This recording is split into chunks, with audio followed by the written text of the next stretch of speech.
ఆచరణ ముఖ్యం. పవన్ కళ్యాణ్ ఆలోచించుకోవాల్సిన విధానం అదే. ప్రచారం బాగా జరిగింది, రేషన్ కంట్రోల్ చేసేసారు అన్నటువంటి. రేషన్ వాళ్ళు జనమందరూ తినేస్తున్నారా? అమ్ముకోవట్లేదా? ఎవరు తీసుకోవట్లేదా? వాటిని ఎక్కడికి అమ్ముకోవట్లేదా? ఒకటే తేడా. జగన్ టైంలో వైసీపీ వాళ్ళు అమ్ముకుంటారు, ఇప్పుడు తెలుగుదేశం వాళ్ళు అమ్ముకుంటారు. జనసేన వాళ్ళు కూడా ఆ ఏరియాలో అమ్ముకుంటే అమ్ముకోవచ్చు. అది మనం కనిపెట్టగలుగుతామా?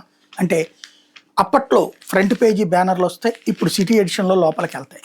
పోషకాల బియ్యం పొరుగు రాష్ట్రాలకంటూ గుంటూరు ఎడిషన్లో వచ్చింది. చౌక దుకాణాల డేర్ల మాయాజాలం.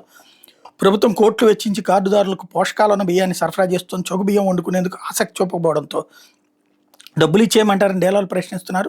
తిన్నప్పుడు ఇంటికి మోసుకెళ్ళడం ఎందుకన్న ధోరణిలో వాళ్ళు సరేనంటున్నారు.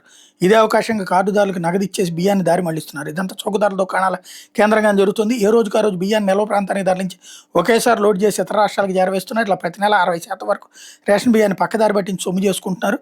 మార్చి 1వ తేదీ నుంచి రేషన్ సరుకులు పంపిణీ ప్రారంభం కావడం పౌర సరఫరాల శాఖ అధికారులు తనిఖీలు చేపట్టారు. ఈ క్రమంలో 2 రోజులుగా పలు మండలాల్లో తనిఖీలు చేస్తే చాలా చోట్ల నిల్వల కంటే ఎక్కువ బియ్యం దుకాణాల్లోనే. అధికారులు ఇదే విషయాన్ని గుర్తించి అదనంగా ఉన్న సరుకు సీజ్ చేసి కేసులు నమోదు చేస్తున్నారు. 2 రోజులుగా తనిఖీల్లో పెదకాకాని 10, గుంటూరు నగరం నల్లచెరువులో 20, ఫిరంగపురంలో 20 క్వింటాల చొప్పున బియ్యాన్ని సీజ్ చేశారు. మంగళవారం అర్ధరాత్రి సమయంలో అమరావతి రోడ్లో 2 వాహనాలు సుమారుగా 45 క్వింటాల రేషన్ బియ్యాన్ని సిఎస్టీడీలు పట్టుకున్నారు. వీటన్నిటి మీద కేసులు నమోదు చేస్తున్నట్టు పౌర సరఫరా శాఖ అధికారులు చెప్పారు. ఫిరంగిపురం మండలం మంగళవారం పౌర సరఫరాల శాఖ అధికారులకు వింత అనుభవం ఎదురైంది. దుకాణదారులు తాళాలు తీయనని మొండికేశాడు.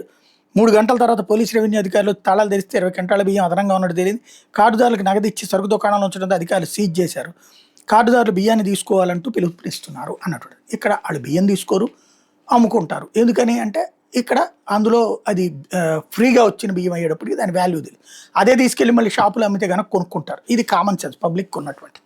ఇది తెలిస్తే అర్థమైపోతుంది. అట్ ద సేమ్ టైం ఇవన్నీ పరిష్కరించేసామని పవన్ కళ్యాణ్ గారు అన్నారు. అప్పుడు ఇట్లాగే సీజులు చేశారు, కేసులు పెట్టారు, నడిచినాయి, ఇప్పుడు నడుస్తుంటాయి.